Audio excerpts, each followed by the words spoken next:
कृषि पर्यवेक्षक की अग्रिम हार्दिक शुभकामनाएं।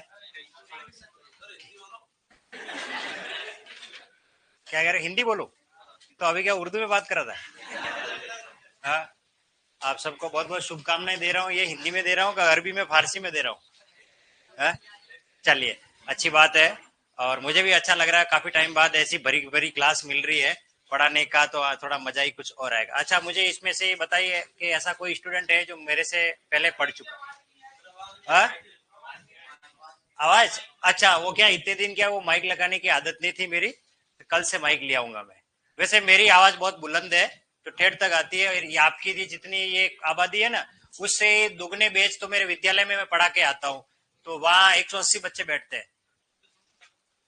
हाँ, वो भी धीरे धीरे पता लगा देंगे, ठीक है। और मेरी पढ़ाने की शैली, पढ़ाने का तरीका और क्या है, किस तरीके के, सब आपको धीरे धीरे पता लग जाएगा। इसलिए थोड़ा पेश है। अब मुझे बताइए लास्ट तक, भाई साहब मेरी आवाज सुनाई दे रही है आपको? हाँ, आ रही है? सबको सुनाई दे रही है? और पत्ते की सरसराहट बंद कर दो, ये तो ऑटोमेटिक ही सब सुनाई देगा। सच बात तो यही है। अगर हम किसी को सुनना चाहते हैं तो आवाज सुनाई दे देती है, और हम सुनना ही नहीं चाहते तो फिर हमको सुनाई नहीं देता है। बड़ी भावनाओं में मत बहकना, ठीक है ना? वो देती है, वो बाद में आएगी, ठीक है ना? ठीक है ना? ऐसे कोई है विद्यार्थी जो मुझसे पहले पढ़ चुके हैं अपनी क्लास में? कितने हैं ऐसे? वे हाथ खड़ा करें। चलिए, तो यहाँ जितने नए आए हुए, वो इनसे पूछ लेना मेरा पढ़ाने का तरीका कैसा है और मैं कौन, ताकि आपको थोड़ा अनुभव हो जाएगा कि हम किस बैठ करके पढ़ाई कर रहे हैं। आपको थोड़ा सा ये लग जाएगा, क्योंकि यहाँ जितने भी फैकल्टी आपको पढ़ाने आती है, मैक्सिमम हाईली क्वालिफाइड है, बहुत अच्छी पढ़ाई कर रखी है। और कुछ ऐसे हैं जो गवर्नमेंट में ऑलरेडी एम्प्लॉय हैं, गवर्नमेंट में पढ़ाते हैं। अभी भी मैं सीधा विद्यालय से ही आ रहा हूँ, क्योंकि सेकंड शिफ्ट में एग्जाम होता है, वो 4:30 बजे पेपर खत्म होता है, तो आने में टाइम लगता है। और इस वजह से मैंने सर से ही बात की, मेरी क्लास तो रखो ही मत आप, क्योंकि थोड़े दिन तो 24 तारीख तक पेपर है, तो रखो ही मत। उनका नहीं यार, हिंदी की क्लास तो रखनी पड़ेगी। मैंने कहा फिर तो आपको थोड़ा कोऑपरेट करना पड़ेगा। मैंने दोनों ऑप्शन रखे, या तो मेरी 7 से 8 क्लास रखें ताकि मैं शांति से आ पाऊँ। भागम भाग में आते हैं कि क्लास होगी। मुझे कोई इतनी जल्दी नहीं है कि क्लास पढ़ानी पढ़ानी है। मैं तो आप लोगों के लिए इतनी भागम भाग कर रहा हूँ। सुबह का एग्जाम होता है 9:30 बजे।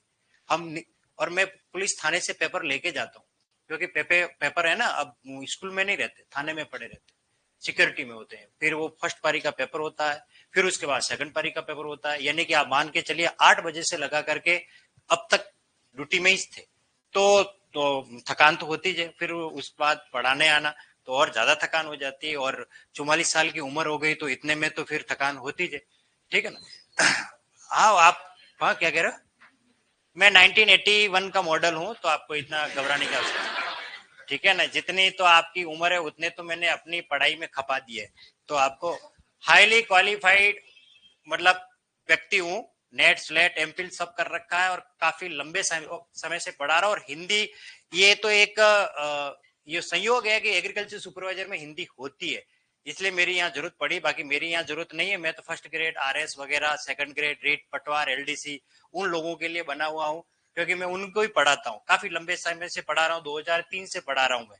तो मुझे लगभग 20 से 21 साल तो मुझे पढ़ाते पढ़ाते ही हो गए।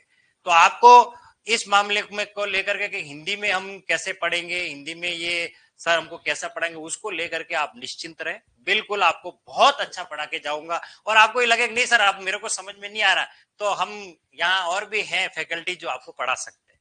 बस ये है कि आपको मेरे अकॉर्डिंग चलना है। और मैं आपको दावे के साथ कहूं कि आपको मेरी सब्जेक्ट से आपका सिलेक्शन करवा के जाऊंगा, इतना मैं दावे के साथ कह रहा हूं, कोई नहीं कहेगा। क्योंकि आपके सिलेक्शन को फाइनल करने वाली सब्जेक्ट कौन है? हिंदी है। क्योंकि हम हिंदी सिर्फ 12वीं तक पढ़ने के बाद छोड़ चुके होते हैं, बाकी दूसरी हमारी सब्जेक्ट जो आपकी एग्रीकल्चर की जो होती है वो पढ़ते हैं। तो हिंदी हमारी कमजोर हो चुकी, और उसको बनाने के लिए, मजबूत बनाने के लिए मुझे यहाँ रखा गया है, क्योंकि आपके पाठ्यक्रम में हिंदी है, बाकी मेरा यहाँ कोई रोल नहीं है। यहाँ तक तो बात समझ में आ गई। और मेरी पढ़ाने की शैली क्या है? जब तक मैं बोलता हूं तब तक मैं ही बोलता हूं, किसी का पेन नहीं चलता।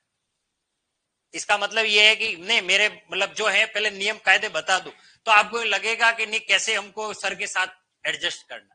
मैं बोल रहा हूं इसका मतलब सिर्फ आपको सुनना है, लिखाने का मैं आपको पूरा टाइम दूंगा, और मेरी क्लास कभी बोरिंग नहीं होने वाली है। आपको बहुत आनंद के साथ पढ़ाऊंगा, बहुत सारे आपको इंजॉय करने वाले जैसे तरीके होते हैं उस सारे तरीकों के साथ पढ़ाने वाला हो। तो आपको लगे हिंदी जैसी सब्जेक्ट को हम ऐसे कैसे बोझिल से पढ़ सकते हैं? बिल्कुल आपको, और मेरी क्लास का आपको बेसब्री से इंतजार रहेगा कि सर की क्लास हो, जल्दी हो। वो आपको धीरे धीरे पता लगेगा, क्योंकि एक दिन में आपको यूं पता नहीं लगेगा, और पर आज जब मैं आपको पढ़ा के जाऊंगा तो आपको बिल्कुल निश्चित तौर पर आपको पता लग जाएगा कि नहीं सर सही कह रहे थे। तो कभी भी किसी का भी आकलन करें तो उसका पूरा जो विश्लेषण है अच्छी तरीके से देखने के बाद हमें करना चाहिए। खैर ये बात तो हो गई। चलिए, ये दार्शनिक बातें हैं सारी, ये सभी टीचर करते हैं, वैसा मैं भी कर रहा हूं। अब बात पर आते हैं सीधे कि देखिए, आज आपको कोई स्ट्रेस लेने की जरूरत नहीं है। मैं अपनी क्लास में तनाव कम करने के लिए आता हूं। तनाव तो दूसरी क्लास के लिए छोड़ देना, मेरी क्लास में तनाव मुक्त होकर के बैठना है। तो पहले तो कॉपी और पेन बिल्कुल बंद कर दो, जिसके पास भी है। जैसे सत्यनारायण की कथा सुनते ना, बस वैसे। हाँ, ठीक है ना, बिल्कुल निश्चिंत रहिए, क्योंकि मैं जिस विषय को पढ़ाने जा रहा हूं सबसे महत्वपूर्ण विषय है। अगर ये हमने गंभीरता नहीं रखी तो कहीं न कहीं आपको अपने सिलेक्शन से 1-2 साल पीछे जाना पड़ेगा। कि मैंने ये देखा है कि कंपटीशन में मुझे काफी सारा अनुभव हो चुका है। तो मैंने ये देखा है कि विद्यार्थी जब क्लास में पढ़ता है वो तब उसका पूरा ध्यान पढ़ने में नहीं होता, थोड़ा ध्यान इधर उधर होता है। मेरी क्लास को आप अगर पूरा प्योरली सुन लोगे, मैं बहुत कम और लिमिटेड ही पढ़ाता हूँ, क्योंकि मुझे पता इतना ही पढ़ाना है। तो वो पढ़ने के बाद घर जाने के बाद थोड़ा सा रिकॉल कर दो। रिकॉल का मतलब उसको पढ़ लो। एक तो ये बात हो गई। दूसरी बात ये कि मेरी पूरी कोशिश रहती है जितना पढ़ाऊं उतनी क्लास में याद हो जावे, उतना ही पढ़ाता हूँ। इतनी लंबा चौड़ा पूरा लिखा के चला गया, 3,42,239 वर्ष किलोमीटर, और ये इतने, और फिर उतने डेटा, इतना आपको कहीं लगे कि इसे डेटा करने की आवश्यकता भी नहीं, बस उतना ही लिमिटेड ही पढ़ना है। एक अच्छी कॉपी बनानी है आपको जिसमें हिंदी का पूरा पार्ट लिखा जावे। छोटी पतली कॉपी मत बनाना, क्योंकि आने वाले समय में आप सिर्फ एग्रीकल्चर सुपरवाइजर ही नहीं हो, आप किसी और अच्छे पोस्ट पर जाने वाले हो जहां पर हिंदी होती है। आरएस तक की हिंदी के लेवल को पढ़ाने वाला हूं। मैंने आरएस के खूब सारे बैच पढ़ाए हुए, तो मुझे पता है कि मैं वो कंटेंट पढ़ाऊंगा जो आप किसी भी कंपटीशन में, चाहे पुलिस सब इंस्पेक्टर हो, पुलिस सब इंस्पेक्टर में 200 नंबर की हिंदी आती है। कितने नंबर की? हाँ, 200 नंबर की। और ग्रेजुएशन जिसने कर रखा है वो पुलिस सब इंस्पेक्टर के लिए मतलब क्वालिफाइड है, तो वो पुलिस सब इंस्पेक्टर की तैयारी भी आपकी हैंड टू हैंड हो गई, यूं समझ लीजिए। आपके भाई बहन अगर कोई रीट की तैयारी कर रहे हैं और उनके लैंग्वेज होती है भाषा फर्स्ट और भाषा सेकंड, उनके हिंदी पार्ट आता है, उनको भी आप हिंदी का नॉलेज दे सकते हो। इस लेवल तक की हम पढ़ाई करने वाले हैं। आप अगर भविष्य में कभी, मुझे याद है, मैंने उदयपुर के लगभग सभी एग्रीकल्चर सुपरवाइजर के बैच जहां चलते हैं, हर कोचिंग में मैंने पढ़ाया हुआ है। मैं यहाँ पढ़ा रहा हूँ, मैं यहाँ का अलावा भी मैं ऐसा कोई कोचिंग नहीं है जहाँ उदयपुर में, चाहे वो एनसी हो, चाहे हल्दर हो, चाहे हाईटेक हल्दर हो, बहुत सारे जितने भी चलते हैं सब में मैंने पढ़ा रखा। और अभी मैं सिर्फ यही पढ़ाता हूँ, सिर्फ रॉयल में पढ़ाता हूँ। मैं सिर्फ दिन के 2 घंटे ही क्लास लेता हूँ, उसके बाद नहीं लेता, क्योंकि इतना अपने पास समय नहीं है। तो आपको ही देने के लिए वो समय मैंने अपना फिक्स कर रखा है, और वो पूरा आपको नॉलेज में देके जाऊंगा। अब बात करते हैं हिंदी के अंदर आपको क्या पढ़ना है और किस तरीके की तैयारी करनी है। आपको पता है आपका पाठ्यक्रम जो है वो 15 प्रश्न का पाठ्यक्रम है। कितने? 15 प्रश्न का पाठ्यक्रम है। तो आपको पता है आपका कितना वेटेज है इसमें? 45 नंबर का, 45 नंबर। एक प्रश्न कितने नंबर का हुआ? 3 नंबर का। यानी कि मैं पूरी परीक्षा में आपके 45 नंबर के लिए बनाऊं, यानी मैं आपकी मदद कितने नंबर के लिए कर रहा हूं? 45 नंबर, यानी 45 नंबर के लिए मैं 15 क्वेश्चन पढ़ाने के लिए कम से कम 50 से 60 घंटे में आपको दूंगा। कितने घंटे? 50 से 60 घंटे। उन 50 से 60 घंटे जो हमने कक्षा 6 से 12 तक जो हमने हिंदी व्याकरण पढ़ी, जो हमने 6 साल में व्याकरण पढ़ी, उसे मैं 50 घंटे में पढ़ाने की कोशिश करूंगा। यानी चाहे वो संधि हो, समास हो, उपसर्ग हो, प्रत्यय हो, बहुत सारे जो वाक्य शुद्धि, शब्द शुद्धि, जितने भी टॉपिक है, पर्यायवाची, विलोम शब्द जो हमने बचपन में पढ़े हैं, उनको हम वापस गड़े मुर्दे उखाड़ेंगे। क्योंकि वो तो बचपन में पढ़े बहुत सी चीजें, लेकिन वो जो चीजें पढ़ी है और आजकल जो कंपटीशन के दौर में आती है उनमें बहुत अंतर, रात दिन का अंतर। और हम तो एग्जाम में हमारी ड्यूटी भी लगती है, हम तो देखते हैं पेपर किस तरीके से बनते हैं, कैसे आते हैं, करते हैं, और बच्चा क्या कर लेता है, किस गलती करता है, तो वो सारी चीजें हम प्रैक्टिकली देखते हैं, तो वो आपको प्रैक्टिकली हम शेयर भी करेंगे। अब बात आती है पाठ्यक्रम को पढ़ना है, उससे पहले बेसिक बातें, दो बातें आपको समझनी है। जो मैं पढ़ा रहा हूं इसे आप रामबाण कह सकते हो या एक गुरु मंत्र कह सकते हो। आप में से ऐसे कितने हैं जो रटने का स्वभाव रखते हैं? रटने का स्वभाव रखते हैं, हाँ कोई बात नहीं, रट सकते, रटते हैं, निश्चित तौर पर रटते होंगे। और कौन इतने, बाकी जितने बचे वो समझने वाले, वो सब समझने वाले, ये है रटना, ये बाकी सब, ये दोनों चीजें क्लियर समझ लेना, रटना और समझना। अब बात ये आती है कि हिंदी में रटने वाली बातें कौन सी है और समझने वाली बातें कौन सी है, ये हमें पहले तो तय करना पड़ेगा। और जो ये समझने वाली बातें भी रट के जाता है उसको हमारे जैसे पेपर सेटर जरूर पीटते हैं परीक्षा में। वो कैसे पीटते हैं वो भी बताऊंगा। रटना इतना रट लेते हैं कि उनको पता नहीं, क्योंकि रटने वाला सिर्फ रटता है, उसको समझ विकसित नहीं हो पाती।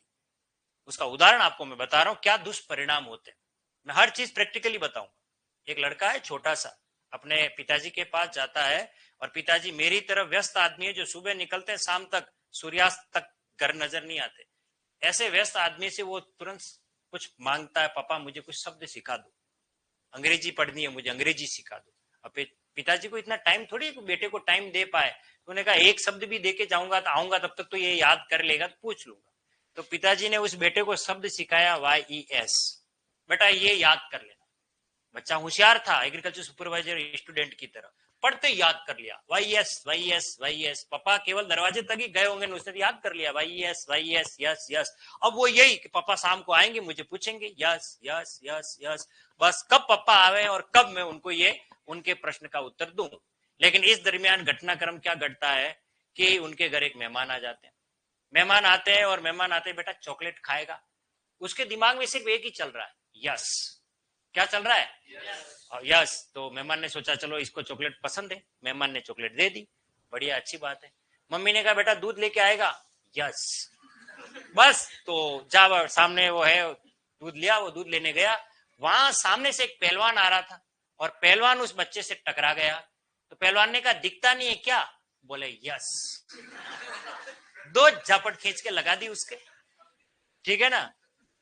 फिर वो घर आया, घर आने के बाद फिर पापा आए, पापा ने पूछा उसको कि क्या हो गया। बोले पापा आपने जो शब्द सिखाया, पहले तो सुखा अनुभूति हुई, बाद में दुखा अनुभूति हुई। एक हाथ उसके ऐसे ही था, है ना। फिर पिताजी ने कहा वाह कोई बात नहीं बेटा, NO नो ये याद रखना, आपने कल आके पूछूंगा। अगले दिन पिताजी ने नो बोल दिया और वो याद करता रहा। फिर वो पड़ोसी मेहमान वापस आ गए, बेटा चॉकलेट खाएगा? बोले नो, नहीं खाए तो तेरी मर्जी, ठीक है ना। फिर मम्मी ने दूध लेने भेज दिया, वही पहलवान वापस मिल गया सामने से, बेटा कल मार खाइए याद है कि नहीं? बोले नो। दो झापट और मार दी उसकी, ठीक है ना। बच्चे ने यस और नो के कंसेप्ट को नहीं समझा, उसने तो पापा ने जो काम दिया बस वो याद करना है। अगर रटोगे तो क्या होगा? पिटोगे, क्योंकि वो उसने रटा लेकिन समझा नहीं कि यस का कंसेप्ट क्या है और नो का कंसेप्ट क्या है। इसे एक आप जोक मान रहे हो, बिल्कुल सही है, लेकिन इसे व्यवहारिक जीवन में समझिए। मैं इसका उदाहरण अभी दूंगा, मैं आपको 3 चांस दूंगा। कितने चांस? 3। और मैं दावे के साथ कहता हूं 3 चांस में भी आप गलती करने वाले।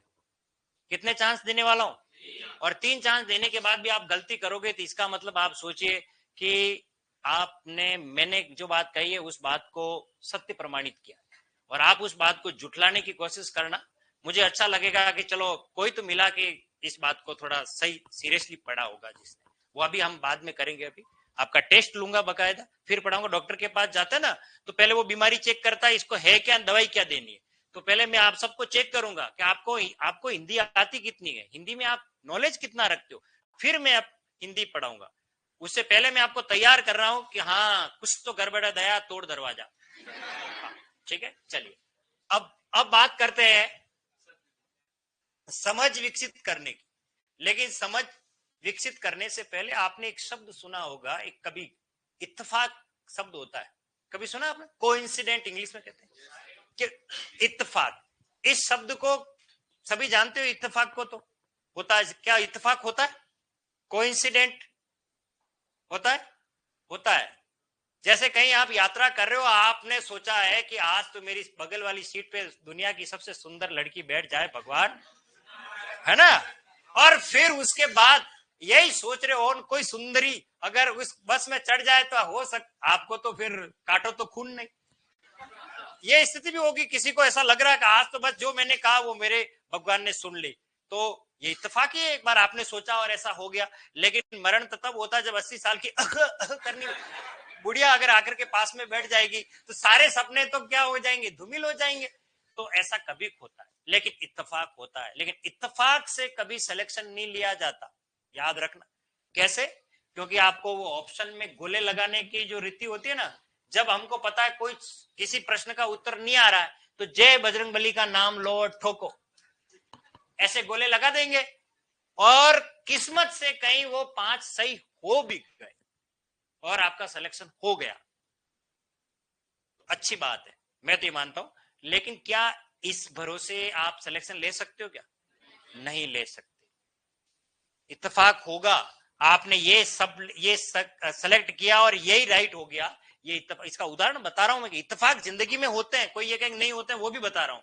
एक मैडम थी, उन बच्चों से ये कहा कि बच्चों कल तुम जितने भी इलेक्ट्रॉनिक आइटम है इनकी स्पेलिंग याद करके आना। कैलकुलेटर है, कंप्यूटर है, टेलीविजन है, रेडियो है ना, ट्रांजिस्टर है, सारे रेफ्रिजरेटर है, फैन है। टास्क दे दिया बच्चों को और फिर मैम अगले दिन स्कूल आई, आते ही पहले एक बच्चे से पूछी, बेटा तेने क्या स्पेलिंग याद की? पहले मैम मैंने कंप्यूटर की स्पेलिंग याद की। चलो बेटा कंप्यूटर की स्पेलिंग, उसने कंप्यूटर की स्पेलिंग बता दी। दूसरे ने टेलीविजन की स्पेलिंग बता दी। एक रामलाल टाइप का लड़का था, अपनी क्लास में कोई तो नहीं है रामलाल, बुरा मत मानना, ठीक है? वो आया, मैंने मैडम ने पूछा बता कौन सी स्पेलिंग याद किया, और उसको याद नहीं हुआ। पूछा उसको, फिर उसने लिखा बोर्ड पे RAD। आपको समझ में आ रहा होगा, रेडियो की स्पेलिंग लिख रहा है। किसकी लिख रहा है? रेडियो की स्पेलिंग, RADIO, रेडियो की स्पेलिंग होती है। मैडम ने पूछा, उसने लिख दिया RAD। अब उसको स्पेलिंग आगे की आई नहीं, भूल गया बापड़ा, है ना? तो मैडम ने उसको कहा चल हाथ आगे कर। मैडम ने जोर से छड़ी मारी और लड़का कहता आइयो। तो मैडम ने कहा मैं यही तो कह रहा था वेंडा कि RADIO रेडियो। उसने IO का, अब वो स्पेलिंग का नहीं था, लेकिन मैडम ने समझा कि RADIO रेडियो की स्पेलिंग करा। लेकिन ये इत्तेफाक है। क्या है ये? बात समझ में आई? जिसको आई उसी को ही आई।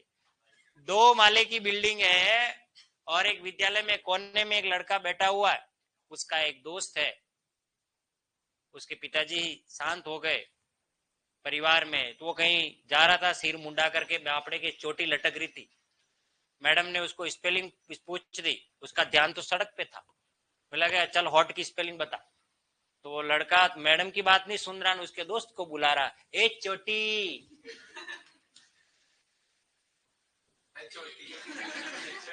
ये इत्तेफाक है।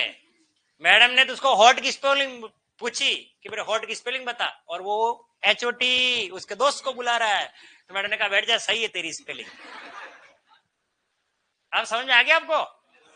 ये है इत्तेफाक। लेकिन जिंदगी में हमेशा क्या जरूरी थोड़ी है कि चोटी निकले वहां से हॉट की स्पेलिंग पूछे, इसलिए ये ध्यान रखना। अब बात आती है रटने को, आप मैं तो कम देंगे, समझने वाले बातों को ज्यादा समझेंगे, तो मुझे लगेगा कि आपने हिंदी को सही तरीके से पढ़ा। खैर अब बात करते हैं कुछ अन्य बातों पर, फिर मैं आपका टेस्ट भी लूंगा बकायदा, ठीक है? देखिए अब मैं थोड़ा सीरियस बातें कर रहा हूं। हिंदी को पढ़ने की रीति क्या है? आज की क्लास कुछ लिखने वाली नहीं है, सिर्फ मैं ब्रेन वॉश करने वाला हूं। जैसे दीपावली की सफाई करते हैं, काफी दिनों बाद हम किसी पुराने घर पे जाते हैं तो जाले साफ करते नहीं करते, बस वही काम करने आए हो आज। तो आज सिर्फ मैं कि हिंदी को आप कैसे पढ़ना है, कल आप बिल्कुल मेंटली प्रिपेयर होकर के आना कि मुझे हिंदी में इस तरीके से पढ़ना और ये पढ़ना है। देखिए हिंदी की जो आपकी कृषि पर्यवेक्षक की जो है पाठ्यक्रम की रूपरेखा, उसको थोड़ा इन दो भागों में इसको पढ़ा रहा हूं मैं आपको। कुछ पार्ट ऐसा है जो याद करने वाला है, कुछ पार्ट ऐसा है जो समझ विकसित करने वाला है, यानी समझने वाला है। और समझने वाला जो पार्ट है वो 75% है, और याद करने वाला वो कितना है? 25% है। परसेंटेज किधर ज्यादा है? समझने वाले में 75%। ठीक है, अब बात आती है कि समझने वाले में पार्ट में क्या क्या है, पहले वो मैं क्लियर करा देता हूं। ठीक है, सबसे पहले हम बात करते हैं जो सबसे महत्वपूर्ण टॉपिक है आपका, संधि। संधि के बाद हम बात कर रहे हैं समास और उपसर्ग, ठीक है, और प्रत्यय और शब्द शुद्धि और वाक्य शुद्धि, वाक्य शुद्धि। ठीक है, ये मेजर ऐसे टॉपिक हैं जिसमें मेरा रोल है और पूरा पार्ट में पढ़ाने वाला हूं इन पर। और मैं आपको बताऊंगा कि हिंदी में इन टॉपिक का कितना महत्व है। अभी तक आपने जो हिंदी पढ़ी और मैं पढ़ाने वाला हूं इसमें बहुत अंतर दिखने वाला अभी आपको, क्योंकि आज मैं पढ़ाऊंगा नहीं, मैं सिर्फ इन सब पर बात करूंगा। फिर आपको लगेगा नहीं हमने हिंदी कैसे पढ़ी और हमें हिंदी कैसे पढ़नी चाहिए। याद करने वाले में हम बचपन से जिनको याद कर रहे हैं, क्या है? पर्यायवाची। ठीक है, दूसरा क्या है? विलोम शब्द। फिर है शब्द युग्म। क्या है? शब्द युग्म। सबके बारे में भी बात करूंगा। ये है अनेकार्थक, अनेकार्थक। ठीक है, अनेकार्थक। फिर एक पार्ट आपका लोकोक्ति का, एक पार्ट है आपका मुहावरे, और एक पारिभाषिक शब्दावली। पारिभाषिक शब्दावली यानी मोटे तौर पर ये कृषि पर्यवेक्षक का पाठ्यक्रम हो गया। यानी सारे टॉपिक लगभग लगभग मैंने लिख लिए कि एक तरफ आपका संधि, समास, उपसर्ग, प्रत्यय, शब्द शुद्धि, वाक्य शुद्धि, एक तरफ पर्याय, विलोम, शब्द युग्म, अनेकार्थक, लोकोक्ति और मुहावरे और पारिभाषिक शब्दावली। ये पार्ट कितना है हमारा? 25%। ये पार्ट कितना है? 75%। याद करने वाले की बात कर रहा हूं। अब 75% पूरा का पूरा अध्यापक केंद्रित है, यानी मैं इस पर बात करूंगा, और ये पूरा का पूरा विद्यार्थी यानी छात्र केंद्रित है। ठीक है, अब मुझे बताइए इनमें से सिलेक्शन कौन करवाएगा? मुझे ये बताइए 25% और 70%, असली गणित जो है, जो समझ नहीं वो बता रहा हूं, बताइए कौन कराएगा?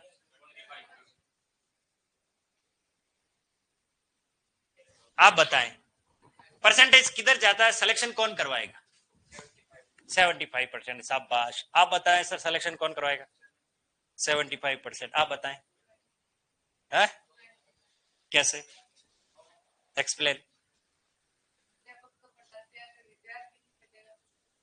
चलो, बहुत बढ़िया बात कही आपने। देखो, ये बहुत अच्छी बात कही है। क्या नाम बेटा आपका? कहां से? अजमेर से। Very good. चलिए, बहुत बढ़िया। देखिए, ये जो मैंने, ये गणित थोड़ी अलग है, उसका कारण बता रहा हूं। ये जो पार्ट है ना, ये जितने विद्यार्थी यहां बैठे हैं उन सबको मैं 75% पढ़ा रहा हूं, लेकिन ये विद्यार्थी के स्वयं पर आधारित है। इसकी क्या गारंटी है कि सभी बच्चे 25% पढ़ेंगे? इसमें से याद करने वाला कोई 5% पढ़ रहा है, तो 75 और 5 कितने हो गए? 80। कोई इसमें से कितना पढ़ रहा है? 10%। कोई इसमें कितना पढ़ रहा है? 15। कोई कितना पढ़ रहा है? 20%। इसका मतलब हमारे परसेंटेज को बढ़ाना और घटाना हमारे हाथ में ही है। ये तो मैं सबके साथ बराबर मात्रा में पढ़ा रहा हूं। इसका मतलब सारा खेल इधर से है, सिलेक्शन लेना या न लेना, इसका मतलब याद करने वाला पार्ट है। और ये अगर हमारा पक्ष अगर मजबूत हो गया तो मैं दावे के साथ कह रहा हूं कि आप किसी भी कंपटीशन के हिंदी के पेपर को क्रैक कर सकते हो।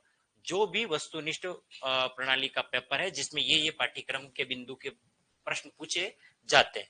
बात समझ में आ गई?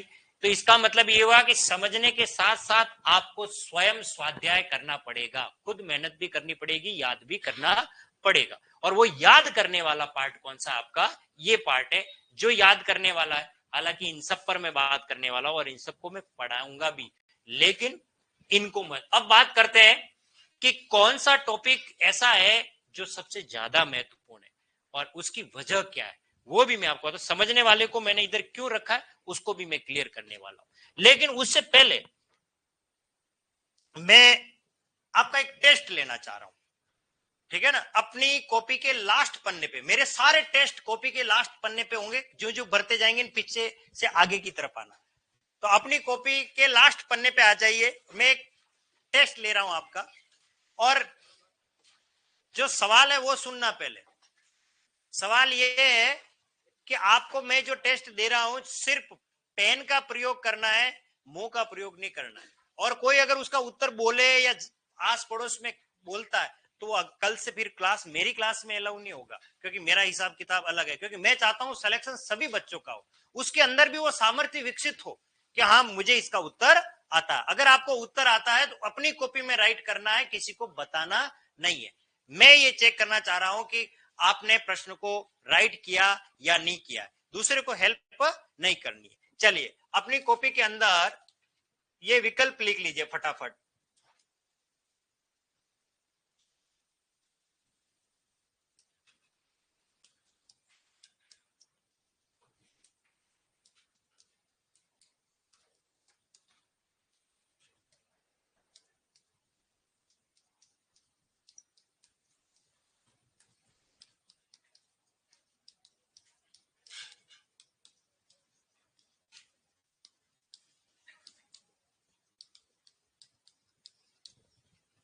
ठीक है, फटाफट, और मुझे आंसर बताइए। आप आपकी कॉपी में राइट करिए इसे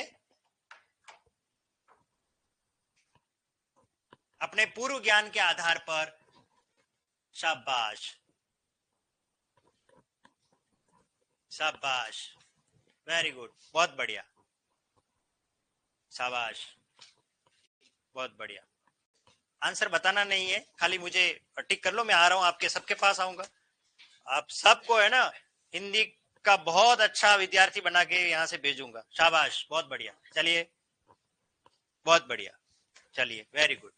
और इधर बताइए किसने राइट किया। शाबाश, बहुत बढ़िया, शाबाश। हाँ इधर बताएं, बहुत बढ़िया, इधर बताओ, बहुत बढ़िया, शाबाश, क्या बात है, सब एक जैसा आंसर दे रहे हैं, बहुत बढ़िया। हाँ इधर आप बताओ क्या राइट किया है। चलिए, हाँ इधर, बहुत बढ़िया, इस लाइन में बताओ, बहुत बढ़िया, चलो अच्छी बात है, इतने लोग तो जानते हैं कम से कम। हाँ चलिए, इधर सबके हो गए, चलिए सबने मेरे हिसाब से राइट कर लिया होगा, ठीक है। चलो, हाँ बेटा, ओके, अब पहले पढ़े मेरे से। हाँ मेरे तेरा याद आ गया मुझे। हाँ देखो बहुत सारों ने उत्तर दे दिया है, वेरी गुड, शाबाश। चलिए मैंने आपको एक बात कही थी, मैं आपको 3 चांस दूंगा। मैं पीछे कई साल से पेपर बना रहा हूँ, कंपटीशन के भी और ये आपके पढ़ाने वाले भी। देखो इसको पढ़ने से पहले इस प्रश्न को पढ़ो आप।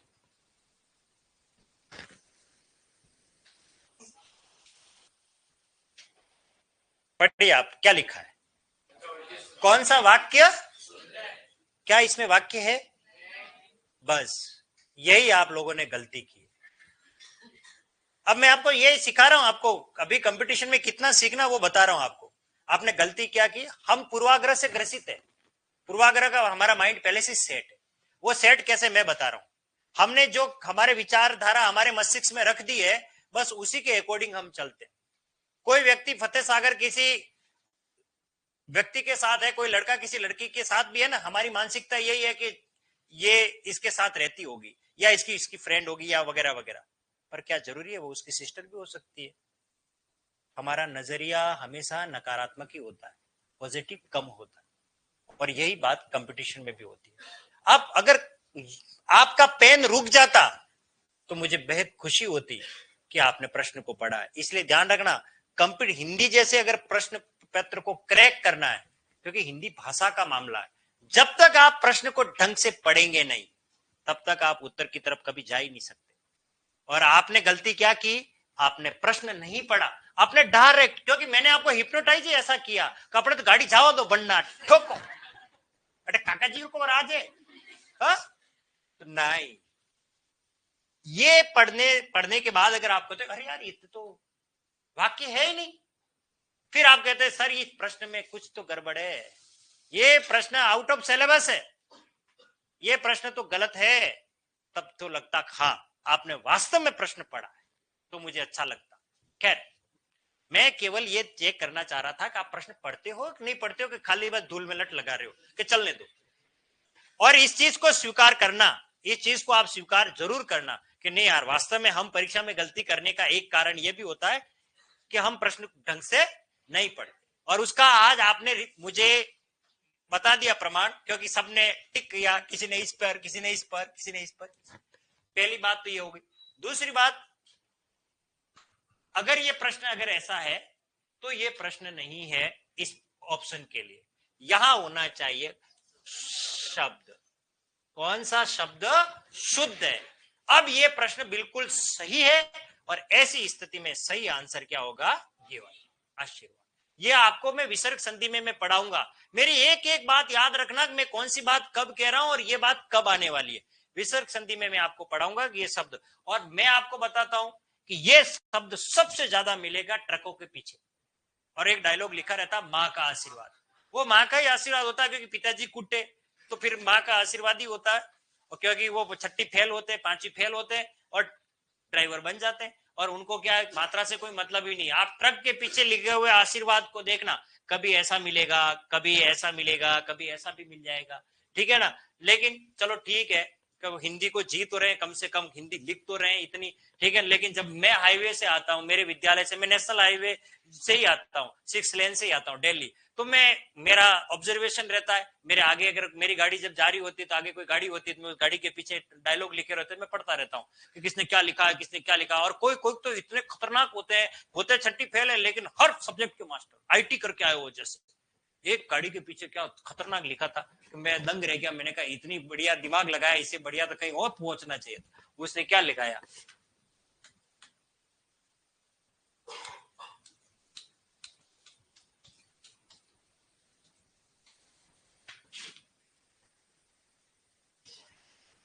उसने लिखा, ये कुछ समझ में नहीं आया, पर एक छोरी तेरा क्या विचार है। क्या हिंदी गणित अंग्रेजी का समन्वय कर दिया हा?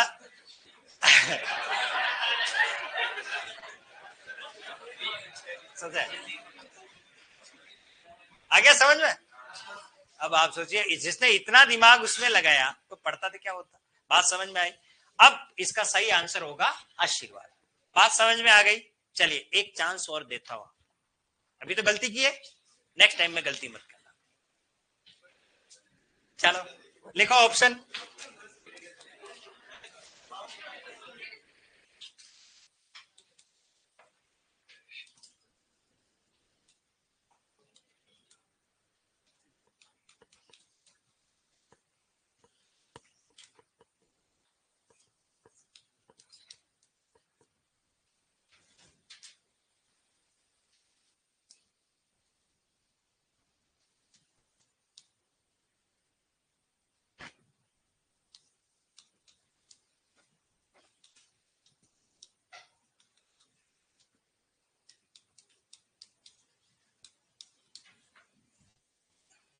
आपने भगवान राम का नाम सुना ही होगा।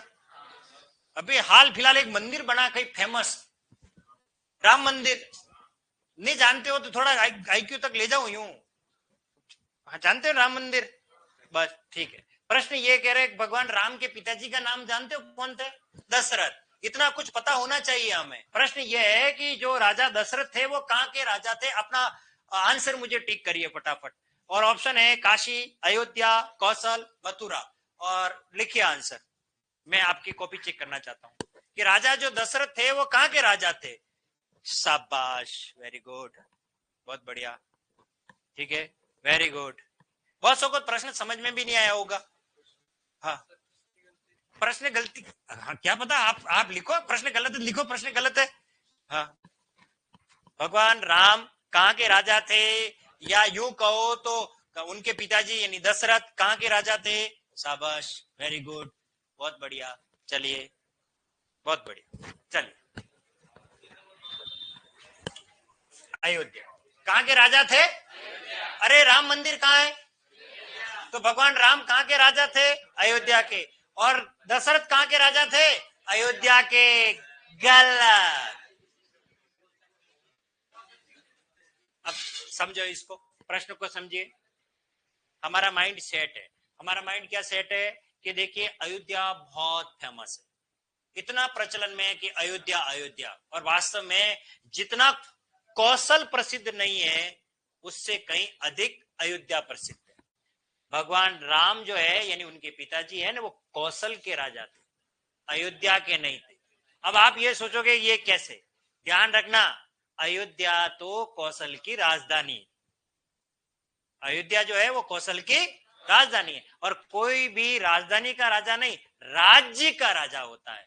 इसलिए किसके राजा थे वो, कौशल के। अब इस प्रश्न को मैं यूं ले लूं कि भजन लाल जी शर्मा का जो है वो मुख्यमंत्री है कहाँ के, जयपुर के, या और कोई दूसरे लिख दे तो आप क्या राइट करोगे?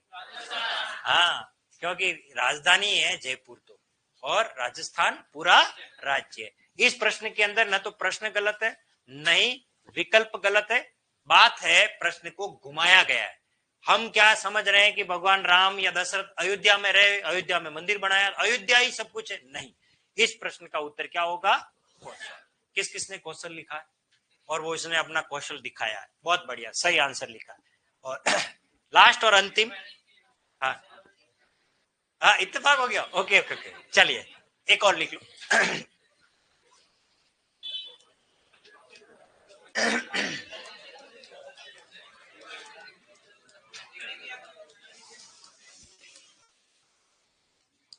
चलिए, नहीं हाँ मैं कह रहा हूं, आप तो खाली प्रश्नों को लिखिए और आंसर भी लिख देना।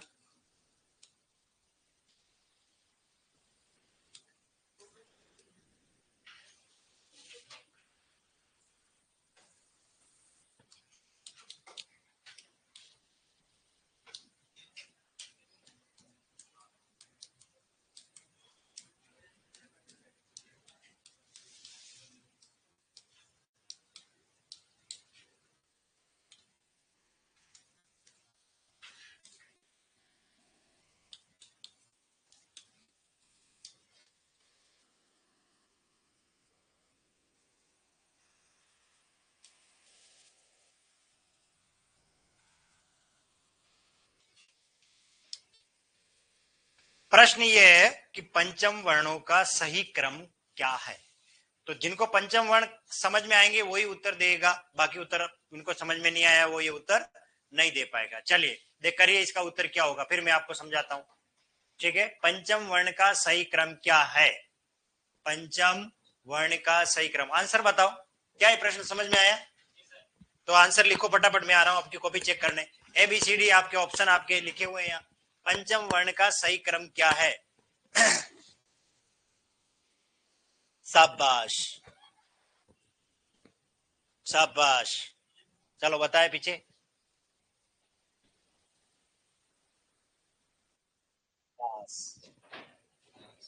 समझ में नहीं आया तो फिर आप थोड़ी देर बैठ जाओ, अभी समझ में आ जाएगा।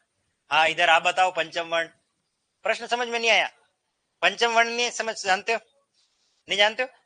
अपने क ख ग अंग च छ ज य ट ठ ड ढ अण, प्रत्येक वर्ग का पांचवा, और इन पांचों का ऊपर से नीचे क्रम क्या होता है वो है। हाँ शाबाश, चलो इधर बताओ आप लोग। हाँ, पंचम वर्ण का सही क्रम। हाँ देखिए इस प्रश्न में जिसको समझ में आया ही नहीं है तो उनके लिए फिर ऑप्शन क्या, प्रश्न क्या, ठीक है। और जिनको समझ में आया है वो अच्छी बात है। देखिए इस प्रश्न का उत्तर क्या है उससे पहले मैं थोड़ा पंचम वर्ण के बारे में बता दूं, ठीक है ना। पंचम वर्ण क्या होते हैं, ये हमारे क, ये च, ये ट, ये त और ये प। आपको पता है ये जैसे हम ट, ठ, ड, ढ, अण, तो 1 2 3 4 5, ये पांचवें नंबर का वर्ण होता है। तो च के बाद कौन आएगा, श, फिर कौन, ज, फिर ज, और फिर कौन आएगा, य, ये पांचवें नंबर का है। त के बाद कौन आएगा, थ, द, ध, न, ये पांचवें नंबर का है। प के बाद फ, ब, भ, ये कितने नंबर का है? 5 नंबर। बात समझ में आ गई? तो ये पंचम वर्ण का ऊपर से नीचे क्रम क्या है, सही क्रम क्या होता है, वो प्रश्न पूछा गया था। ये प्रश्न की भाषा ये कह रही है। और हमारे पास जो विकल्प था, तो देखिए क ख ग अंग च छ ज य ट ठ त अण और न और म, ये राइट है। किस किसने लिखा है? ये गलत। ओ लाइव वाले भी ए लिख रहे हैं, ठीक है ना? खूब, उन्होंने भी ए।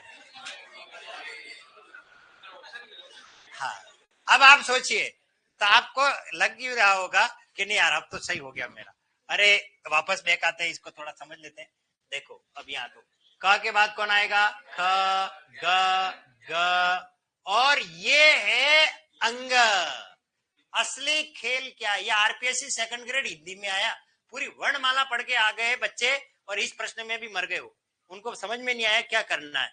और वहां पेपर में ये है अंग और ये है अड़, दोनों में अंतर है। कितना बारीक प्रश्न बनाया। और फिर वो तो अपने गाड़ी जा रही है भन्नाट, क ख ग अंग य अण न म, ठोको गोला करो, और 3 नंबर टेम्पो में गिनेंगे, पेपर गिनते जाए। मेरा एक प्रश्न ये राइट हो गया, भाटा राइट हो गया। हाँ, नहीं होगा, इसमें ऑप्शन नहीं है, इसमें ऑप्शन ही नहीं है। क्यों? क्योंकि आपने अगर वास्तव में पंचम वर्ण को पढ़ा है तो आप कहोगे कुछ तो गड़बड़ है दया, तोड़ दरवाजा, इसमें ऑप्शन नहीं दिए मैंने।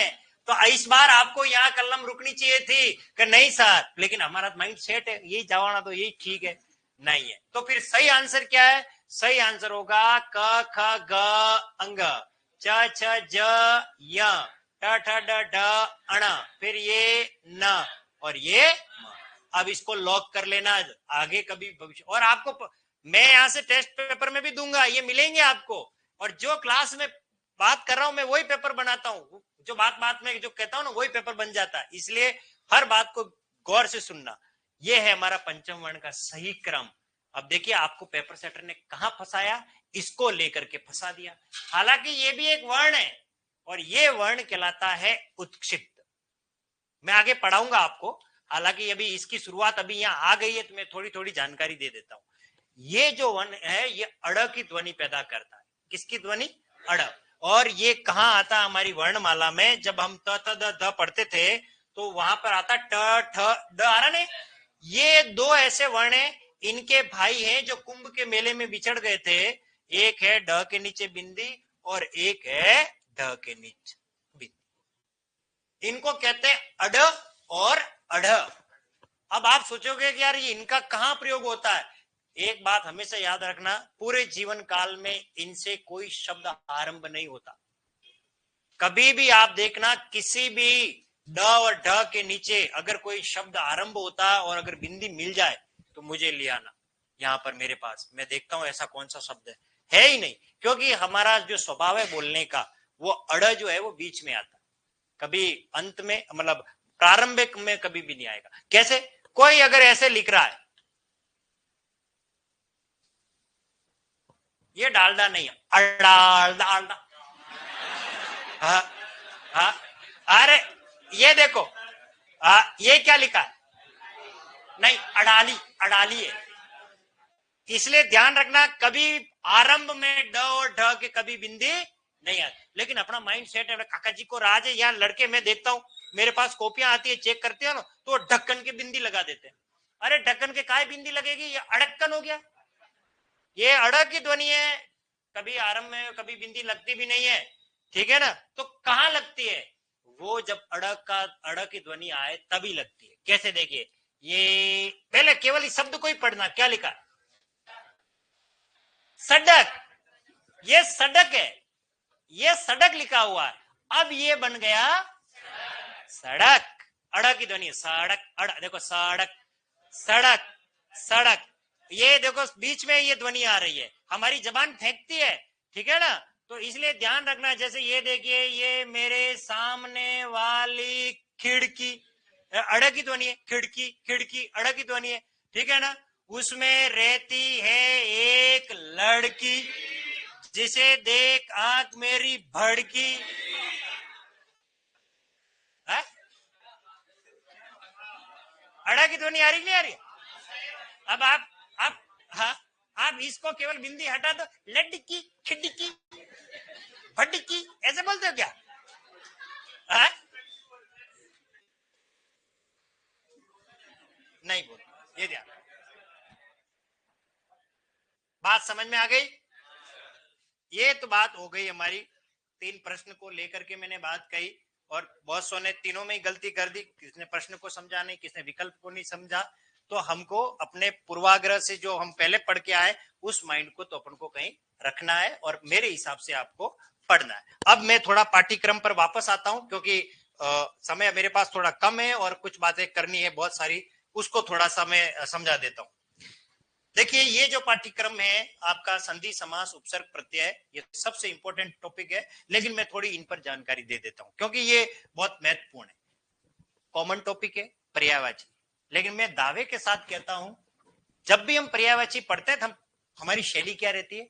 पानी के पर्यायवाची, जल नीर वारी तोय अंबु सलील, हाँ पानी याद हो गया। फिर पेड़ के, आंख के, तालाब के, और जो कभी परीक्षा में आते ही नहीं, परीक्षा में तो आएंगे यमुना का पर्यायवाची, फिर हमारे को तो पता ऊपर की जमीन नीचे, नीचे की ऐसे होगा, हम अगले बगले झाकेंगे क्योंकि उनको पता ही नहीं है प्रश्न बनेगा कैसे। इसलिए एक तो पर्यायवाची को पढ़ने का तरीका बदलिए अपने व्यवहारिक जीवन में। मैं कह रहा हूं पर्याय रटने का स्वभाव तो बिल्कुल ही खत्म कर दीजिए। आसपास पर्यायवाची इतने भरे पड़े, खाली एक हमारा नजरिया होना चाहिए शब्दों के साथ खेलने का। मैं इतने शब्द सिखाऊंगा आपको। चलो मैं आपसे एक सवाल करता हूँ।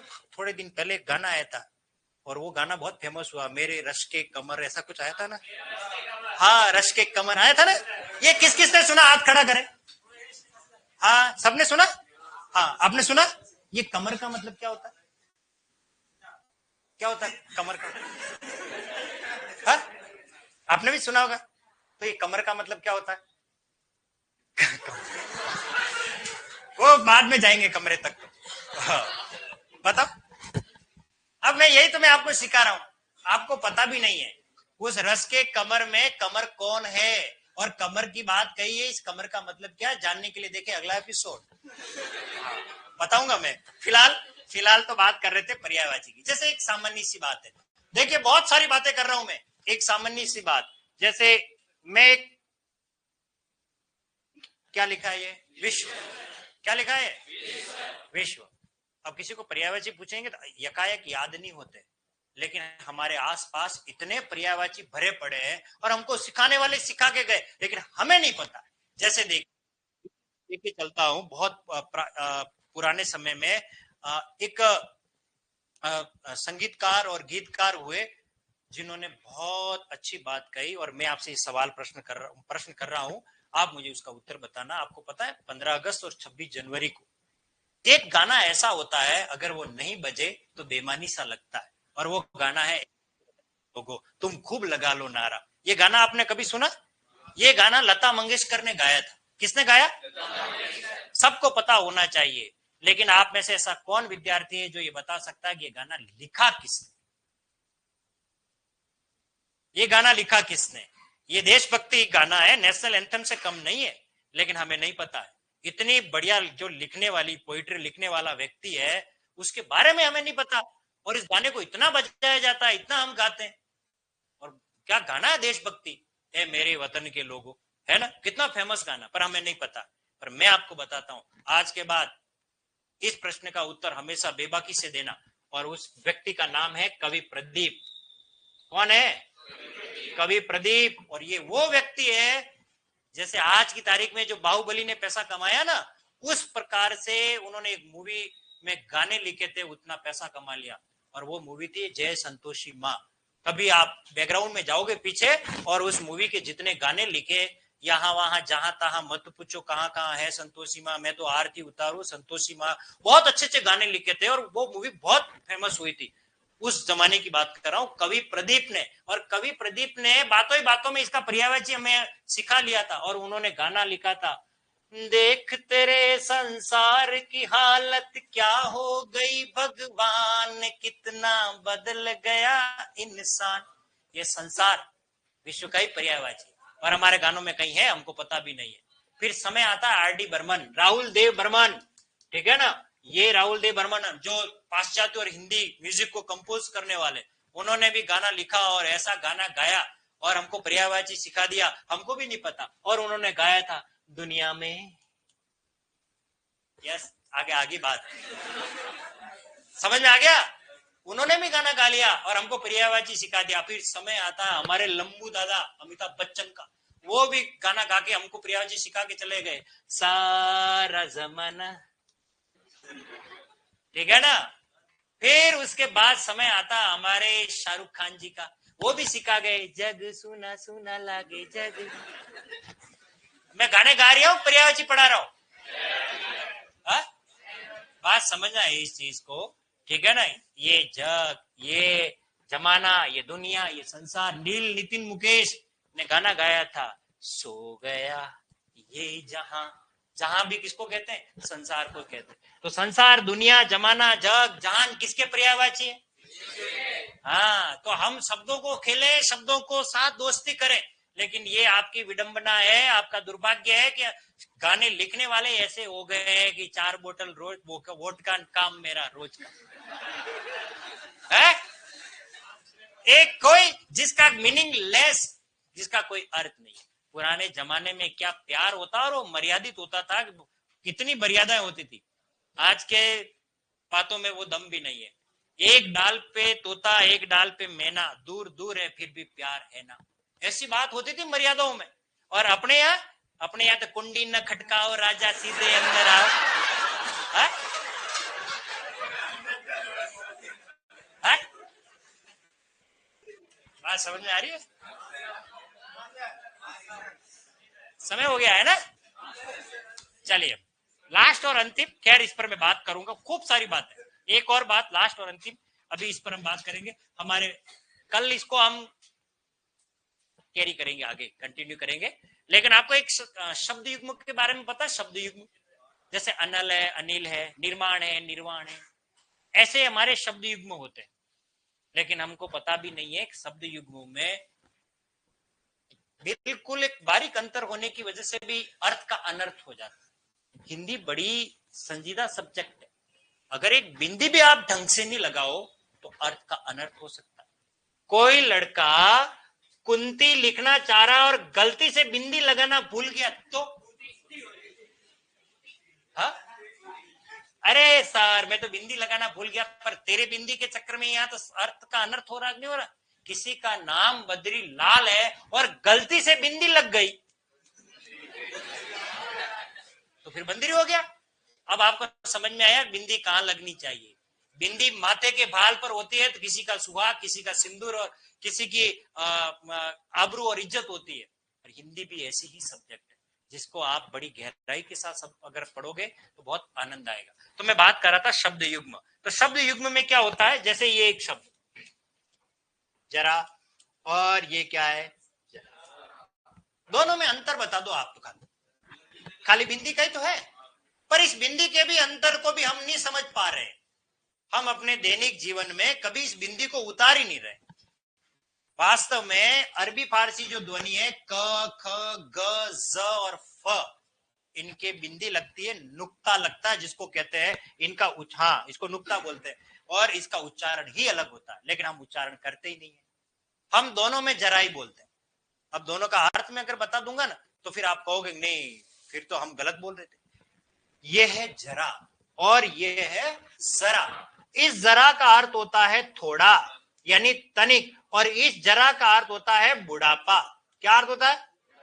बुढ़ापा। लेकिन हम व्यवहारिक जीवन में कभी ऐसा नहीं बोलते, हम तो यही बोलते हैं जरा सी दिल में दे जगत, बुढ़ापे में क्या खाक जगत है? हा? किसी को कहे जरा उधर खिसक, ए बुढ़ापा उधर खिसक, जरा नहीं जरा होता है। क्या होता है? जरा। और ये जरा आपको कहां मिलेगा? RSTDM, RSTDM, रहना है तेरे दिल में। आर माधवन दिया मिर्जा पर फिल्माई गई, उस पर एक गाना था, जरा जरा महकता है बहकता है, वो जरा जरा सी दिल में दे जगह, जरा नहीं ज। बात समझ में आ गई? एक बिंदी का भी अगर ढंग से उच्चारण करेंगे तो हम हिंदी के साथ क्या करेंगे? न्याय करेंगे। नहीं तो बहुत मामला गड़बड़ होने वाला है। बात समझ में आ गई? चलिए, और बाकी बहुत सारे, हाँ अब आपके किसी का कोई सवाल हो तो बोल दो। क्या मेरी क्लास आगे चाहिए या फिर छुट्टी रखो 24 तारीख तक? हाँ सही। तो एक आपको मैं जाते जाते शायरी सुना के जाता हूँ। हाँ। लेकिन एक तो हो हल्ला नहीं होना चाहिए, ठीक है? हाँ? अरे नाम में क्या रखा है? अरे कुछ नहीं, आप तो पढ़ो मस्त रहो। नाम तो धीरे धीरे पता लग ही जाएगा। ये खबर छपवा दो अखबार में, पोस्टर लगवा दो बाजार में, ठीक है ना? कॉपी बना लेना, कोई बात नहीं। अच्छा, मेरी बात किसी को अगर मैं कहता हूँ तो मैं क्लास के हिसाब से कहता हूँ। मेरा किसी से कोई ये नहीं है कि ये अच्छा लड़का नहीं है, सभी बढ़िया हो, सब मस्त हो। ध्यान से सुनना, बस पढ़ाए जो जाए उसे याद करना, ठीक है ना? बाकी सब ठीक है। मेरा ये है कि सिलेक्शन सबका हो जाए, क्योंकि मैं 1 लाख बच्चे पढ़ा चुका हूं अब तक मेरे जीवन काल में। अब तक जितनी मैंने पढ़ाई करवाई है, कंपटीशन की बात कर रहा हूं, 1 लाख बच्चे पढ़ चुके हैं। सबसे ज्यादा अनुभवी जितने टीचर आते हैं उनमें से हूं। यहाँ जितने पढ़ाने आ रहे हैं ना आपको, उनमें से कुछ तो मेरे पढ़ने के बाद नौकरी लगे, कुछ तो बाद में आए हुए, लेकिन मुझे काफी समय हो चुका है, तो मुझे सब चीज का अनुभव है कि कौन सा, मुझे आंखों में पता लग जाता है कि ये लड़का सिलेक्शन लेगा। मैं उड़ती चिड़िया पहचान लेता हूँ, वो नर है जनाना, वो बाद में बताऊंगा कैसे। खैर, तो बात आती है शायरी की। हिंदी की भाषा को समझना और उसे थोड़ा सीरियस भी मत लेना कि ये क्या है।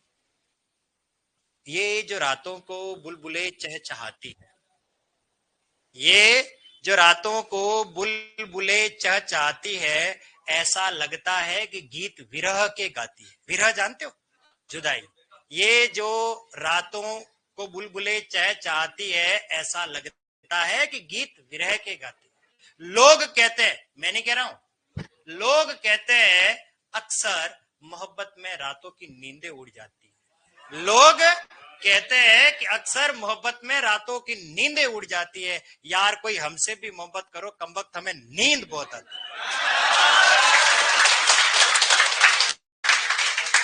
बाकी मिलेगा।